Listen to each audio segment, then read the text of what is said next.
मी विकास सोपान पवार, माझे मित्र सिद्धेश्वर लिंबोळीचे बाळासाहेब जगताप यांना माझ्या म्हणण्यानुसार मी फोनवर फक्त त्यांना माझ्या ऑर्गॅनिक ग्रीन पॅलेट खताची माहिती दिली.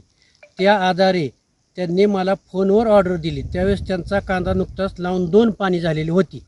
त्यानुसार बाळासाहेब जगताप राहणार सिद्ध यांनी माझ्या म्हणण्यानुसार खतं वापरायला सुरुवात केली.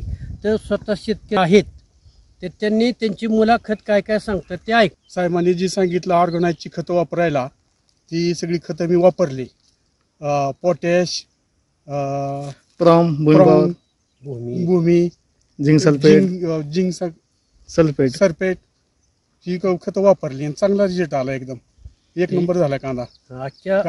आणि सगळी लोक बघायला येतात माझा आवर्जून कांदा. आयला म्हणलं तुम्ही काय टाकलं ह्याला? ती म्हणलं बाबा मी झिंक ग्रीन पॅलेटची खतं वापरली, वापरलंय त्याला. हे शेतकरी नवीन असल्यावर माहिती थोडी सांगता येणार. Green pellet, zinc, calcium, magnesium, sulphate, potash, chrome ही खतं वापरली. आणि ह्या कांद्याचं वैशिष्ट्य म्हणजे हा कांदा पेरलेला होता, रोपं लावलेली नव्हती.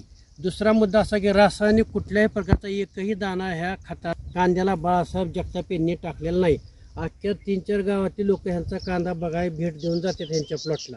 आणि अख्ख्या 4 ते 5 गावात अशा कांद्याची साईज कुठेही झालेली नाही. शेतकरी फार आनंदित आहेत का? आहेत. पुढच्या वर्षी हेच वापरणार आहे. पुढल्या वर्षी हेच खत वापरणार. संपूर्ण कांदा पुढल्या वर्षी पिकाला उसाला संपूर्ण ते ग्रीन पॅलेट ऑर्गॅनिकचे दीपक सर यांच्या मार्गदर्शनाखाली व विकास पवार माळेगाव कारखाना यांच्या मार्गदर्शनाखाली आमच्यावर विश्वास ठेवून ह्या बाळासाहेब जगताप यांनी खतं वापरली. त्याचा हा त्यांना अतिशय समाधानकारक रिझल्ट मिळालेला आहे. तालुका बारामती, जिल्हा पुणे. तुम्ही समाधानी आता?